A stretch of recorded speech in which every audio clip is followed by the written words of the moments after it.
اب جو دوسرا رکوع آ رہا ہے سورہ مبارکہ کا، یہ ہمارے اس منتخب نصاب کا ایک اہم درس ہے،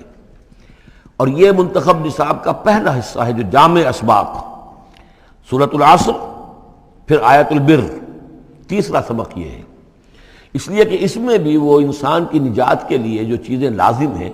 وہ سب کی سب، ان کا ایک اسکیلیٹن سمجھیے، اس کا جو ہے ایک خاکہ جو ہے، بلو پرنٹ اس کے اندر بھی آ گیا ہے۔ اور یہ اصل میں ایک ایسے شخص کی مثال ہے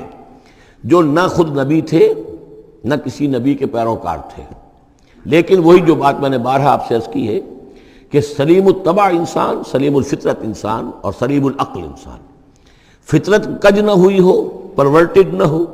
اور انسان کی عقل جو ہے اس کے اوپر پردے نہ پڑ گئے ہوں، تو انسان کچھ حقائق تک خود پہنچ جائے گا چاہے کسی نبی کی دعوت اس تک نہ پہنچی ہو۔ وہ مقام کیا ہے کہ وہ پہچان لے گا کہ اس کائنات کا ایک خالق ہے، وہ اکیلا ہے، وہی اس کا مدبر ہے، وہی چلا رہا ہے، وہ تمام صفات کمال سے بتمام کمال متصف ہے۔ پھر یہ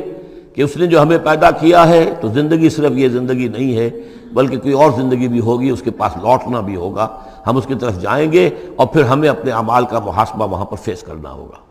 اور جزا و سزا ہوگی۔ یہاں تک انسان پہنچ سکتا ہے، یعنی ایمان ابھی نہ کہیے، ایمان تو تصدیق کو کہتے ہیں، ایمان کا لفظ تو ہوتا ہے جبکہ نبی کی دعوت کی تصدیق کی جائے تو لفظ ایمان ہے، لیکن یوں سمجھیے کہ معرفت یا حکمت،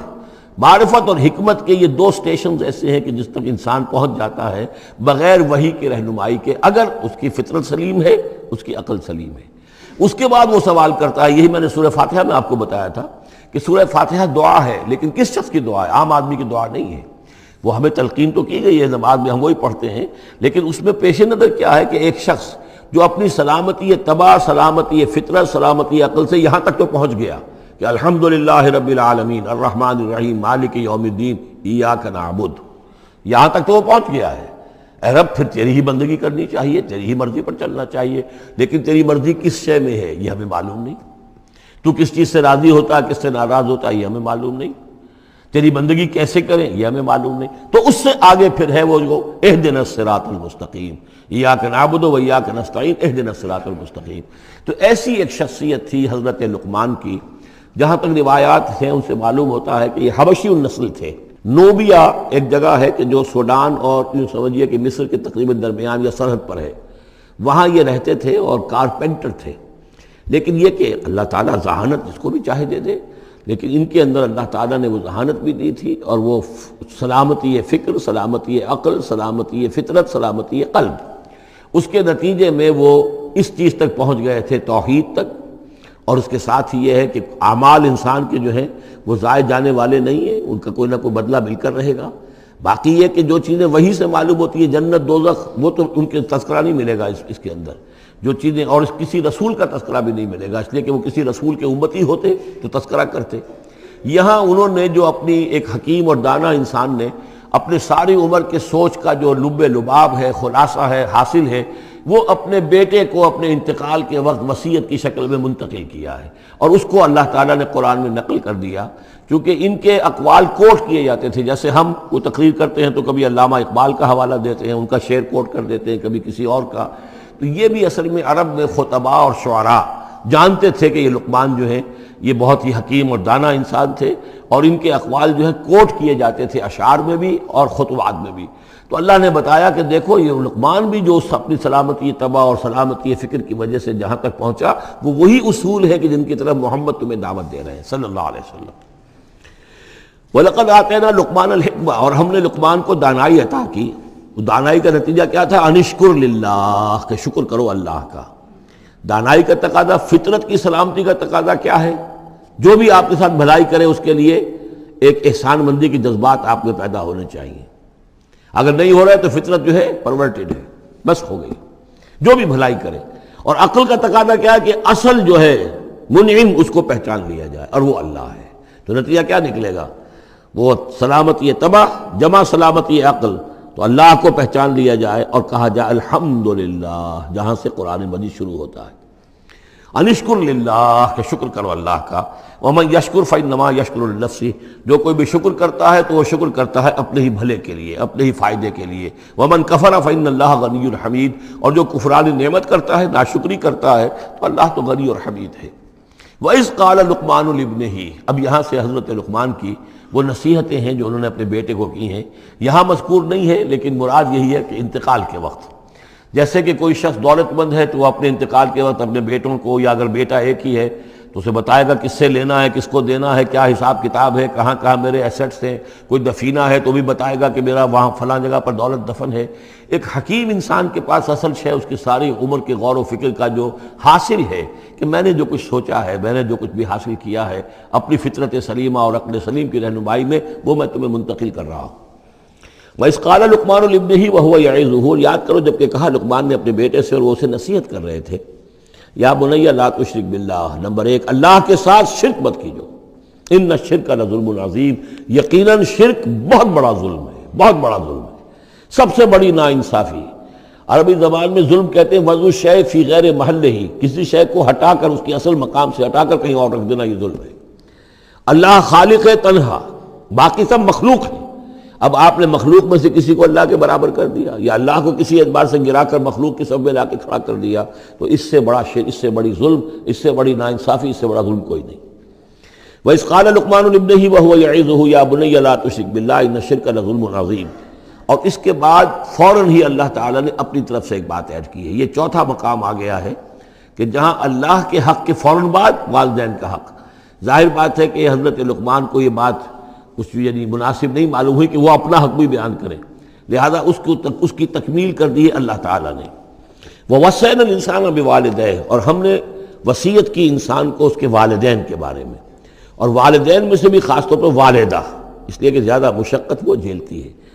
زیادہ تکلیفیں بچوں کی پرورش میں ماں کو برداشت کرنی پڑتی ہیں۔ وَوَصَّيْنَا الْإِنسَانَ بِوَالِدَيْهِ حَمَلَتْهُ أُمُّهُ وَهْنًا عَلَى وَهْنٍ، اسے اٹھائے رکھا، وہ جو حمل ہے اس کے اپنے جسم کے اندر اٹھائے رکھا اس نے اس کو، وَهْنًا عَلَى وَهْنٍ، کمزوری پر کمزوری جھیل کر، وَفِصَالُهُ فِي عَامَيْنِ، پھر اس کا دودھ چھڑانا ہوا 2 سال میں سے، پھر یہ کہ پہلے 9 مہینے تو جونک کی طرح اس کے جسم کے اندر خون چوستا رہا،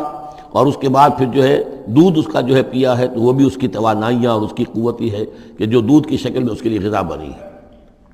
ان اشکر لی ولوالدیک، کہ شکر کرو میرا اور اپنے والدین کا، الی المصیر، اور میری طرف تم کو لوٹ کر آنا ہے۔ اب دیکھیے جیسے میں نے وہاں عرض کیا تھا کہ سورہ عنکبوت میں اور اس میں بڑی مناسبت ہے ان دو میں، وہ مضمون اب یہاں بھی آ رہا ہے کہ اگر یہ 2 حق ٹکرا جائیں، ایک حق اللہ کا ہے شرک نہ کیا جائے، ایک حق والدین کے ساتھ حسن سلوک ہے، اب یہ ٹکرا گئے، والدین کہہ رہے ہیں شرک کرو، اب کیا کریں؟ وَإِن جَاهَدَاكَ عَلَىٰ أَن تُشْرِكَ بِي مَا لَيْسَ لَكَ بِهِ عِلْمٌ، اگر وہ تم سے جہاد کریں، تم پر دباؤ ڈالیں، تم سے لڑیں، تم سے جھگڑیں اور تمہیں مجبور کریں کہ تم شریک کرو اور شرک کرو میرے ساتھ ایسی چیز کا کہ جس کا تمہارے پاس کوئی علم نہیں ہے، فَلَا تُطِعْهُمَا، تم کا کہنا مت مانو۔ وہاں پر بھی یہ مضمون آ چکا، یہاں دوبارہ آ گیا کہ ان کے حقوق ایک حد تک ہیں، اس سے آگے بڑھ کر وہ اللہ کے حقوق پر ڈاکہ ڈالنے لگے، بازی بازی بارش بابا ہم بازی، ان کے حقوق اللہ کے حقوق کے برابر نہیں ہو سکتے، ان کے حقوق اللہ کے حقوق سے فائق نہیں ہو سکتے، اس کے نیچے نیچے ہیں، تو شرک نہیں۔ البتہ یہاں یہ ذہن میں رکھیے کہ شرک صرف بت پرستی کو نہیں کہتے، لا تشرک، شرک کی کوئی قسم بھی ہو۔ اب اللہ کے کسی ایک حکم کو اگر والدین کہتے ہیں توڑو، اس کا کیا مطلب ہے؟ یہ شرک کا حکم دے رہے ہیں، اس لیے کہ آپ نے والدین کے کہنے پر اللہ کے حکم کی خلاف ورزی کی، اس کا مطلب ہے کہ آپ نے مطاع اور معبود والدین کو بنا لیا۔ نفس کے کہنے پر آپ حرام کے اندر منہ مار رہے ہیں تو آپ کا جو حرام جو دولت ہے وہ آپ کا معبود ہے، اور آپ کا نفس آپ کا معبود ہے۔ ارأیت من اتخذ الہہ ہواہ، کیا تم نے دیکھا اس شخص کو جس نے اپنی خواہش نفس کو اپنا معبود بنا لیا؟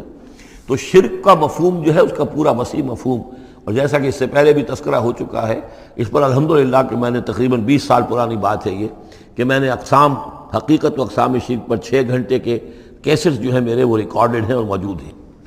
تو اس حوالے سے اس کو یہ نہیں سمجھنا چاہیے کہ شرک سے مراد صرف بت پرستی ہے۔ وَإِن جَاهَدَاكَ عَلَىٰ أَن تُشْرِكَ بِي مَا لَيْسَ لَكَ بِهِ عِلْمٌ فَلَا تُطِعْهُمَا، لیکن دیکھیے یہ ہے اللہ تعالیٰ کی تعلیم، اس کے اندر کیا توازن ہے۔ اس کا یہ مطلب نہیں ہے کہ والدین کے سارے حقوق ہی ساقط ہو گئے۔ اگر والدین مشرک ہیں، تمہیں شرک کرنے کا حکم دے رہے ہیں تو ان کا یہ حکم تو نہیں مانو گے، لیکن ان کے ساتھ حسن سلوک پھر بھی کرنا ہے۔ والد تو ہے نا، وہ والدہ تو ہے نا، وصاحبہما فی الدنیا معروفا، دنیا میں ان کے ساتھ رہو بہتر انداز میں، صحیح انداز میں خدمت ان کی کرو، اگر انہیں ضرورت ہے تو اپنا مال ان پر خرچ کرو۔ اس کے اندر یہ نہیں ہوگا کہ سارے حقوق ساقط ہو گئے، اب انہیں گالیاں دینی شروع کر دو یا ان کو جو ہے ستانا شروع کر دو، نہیں۔ لیکن اگر وہ اللہ کے حکم کے خلاف کوئی حکم دیتے تو مت مانو۔ واتبع سبیل من اناب الی، اور پیروی کرو اس شخص کے راستے کی کہ جو میری طرف اپنا رخ کر چکا ہے۔ یعنی والدین کا اتباع نہیں ہے، والدین کی اطاعت نہیں ہے، والدین کے ساتھ حسن سلوک ہے۔ اطاعت ہوگی اگر اللہ کی اطاعت کے مطابق، اس کے دائرے کے اندر تو اطاعت بھی ہوگی، لیکن بالفعل اور آزادانہ کوئی اطاعت نہیں والدین کی۔ کہیں بھی قرآن مجید میں نہیں آیا اپنے والدین کی اطاعت کرو۔ کیا حکم دیا گیا؟ حسن سلوک، نیک سلوک، ان کی ضرورت، ان کی خبر گیری ہے، ان کی خدمت ہے، ان کی ضروریات کا لحاظ رکھنا، اس کا حکم ہے۔ باقی پیروی کرو اس شخص کی جس نے اپنا رخ میری طرف کر لیا ہے، وہ کوئی بھی ہے۔ پہلے انبیاء ہوتے تھے، انبیاء کی پیروی کرو، اب انبیاء نہیں ہیں، انبیاء کے خادم ہیں۔ انبیاء کی امتوں میں جو شخص بھی اٹھا ہے دین کی دعوت لے کر، جس نے اپنا رخ کر لیا ہے، جس نے کہا میں چل رہا ہوں اللہ کے راستے میں، کون میرا ساتھی بنتا ہے، تو پیروی کرو اس کی۔ واتبع سبیل من اناب الی، پیروی کرو اس شخص کے راستے کی جس نے اپنا رخ میری طرف کر لیا ہے۔ ثم الی مرجعکم، پھر میری ہی طرف تم سب کا لوٹنا ہے۔ والدین بھی یہیں آ جائیں گے میرے پاس، تم بھی آ جاؤ گے۔ فَأُنَبِّئُكُم بِمَا كُنتُمْ تَعْمَلُونَ، پھر میں تمہیں جتلا دوں گا جو کچھ کہ تم کرتے رہے تھے۔ اب یہاں بیچ میں جو آگے اللہ کی طرف سے آ گیا، یعنی حضرت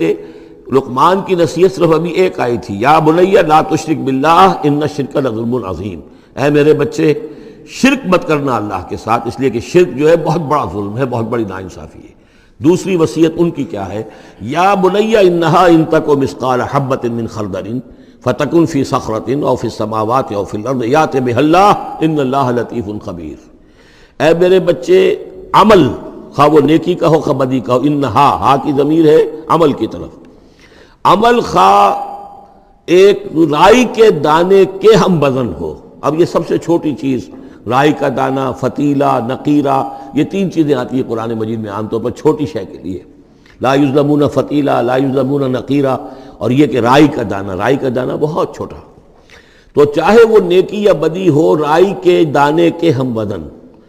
اور پھر فتکن فی صخرۃ، وہ کسی پہاڑ کی، کسی چٹان کے پیٹ میں جا کر، کسی کھو کے اندر جا کر وہ عمل کیا گیا ہو، اور فی السماوات، یا آسمانوں میں کیا گیا ہو، اب تو آسمانوں میں ہے نا، آپ خلا میں جا کر وہ عمل کر رہے ہیں، تو پھر اب تو انسان جو ہے وہاں تک پہنچ گیا ہے، اور فی الارض، یا زمین کے پیٹ میں گھس کر کیا گیا ہو، یأت بہ اللہ، اللہ اسے لے آئے گا۔ یعنی انسانی اعمال، انسان اشرف المخلوقات ہے، اور انسانی اعمال ایسی گھٹیا چیز نہیں ہے کہ ایسے ضائع کر دے اللہ، چاہے وہ نیکی ہے چاہے بدی۔ فمن یعمل مثقال ذرۃ خیرا یرہ ومن یعمل مثقال ذرۃ شرا یرہ، لیکن عمل ضائع نہیں ہوگا، چاہے وہ رائی کے دانے کے برابر ہو، پھر چاہے وہ کسی چٹان میں گھس کر کیا گیا ہو، کسی پہاڑ کی کھو میں کیا گیا ہو، چاہے وہ خلا اور فضا کی پہنائیوں میں کیا گیا ہو، چاہے وہ زمین کے اندر سرنگ کھود کر کیا گیا ہو، یأت بہ اللہ ان اللہ لطیف خبیر، یقیناً اللہ تعالیٰ باریک بین ہے، باخبر ہے۔ اب دو چیزیں آ گئیں، اللہ کے ساتھ شرک نہیں، اور اعمال کے بارے میں دیکھ لو، نیکی اور بدی کے نتائج نکل کر رہیں گے۔ اس سے آگے بعث بعد الموت کا یہاں تذکرہ نہیں ہے، اس سے بعد جنت اور دوزخ کا، اس لیے کہ یہ چیزیں معلوم ہوتی ہیں پھر نبی کے بتانے سے۔ اصولی طور پر جو چیز حکمت سے انسان جہاں تک پہنچ سکتا ہے وہ دو ہے، ایک خالق اور اس کے ساتھ شرک نہ ہو، اور نمبر دو اس اعمال انسانی ان کا ضرور بدلہ ملے گا۔ اب اس کے بعد تیسری بات، یا بنی اقم الصلاۃ، نماز قائم رکھ، یعنی جس اللہ کو تم نے پہچان لیا ہے، اب محض ایک مرتبہ پہچان لینا کافی نہیں ہوگا، اسے یاد رکھنا ضروری ہے، ورنہ شیطان تمہیں ورغلائے گا، تمہیں ادھر ادھر سے جو ہے تمہارا نفس تمہیں غلط راستے پر ڈال دے گا، جب تک کہ یہ ایمان باللہ مستحضر نہ رہے ذہن کے اندر۔ اور ایمان باللہ کو مستحضر رکھنے کے لیے ذکر ہے جو ہم پڑھ چکے ہیں،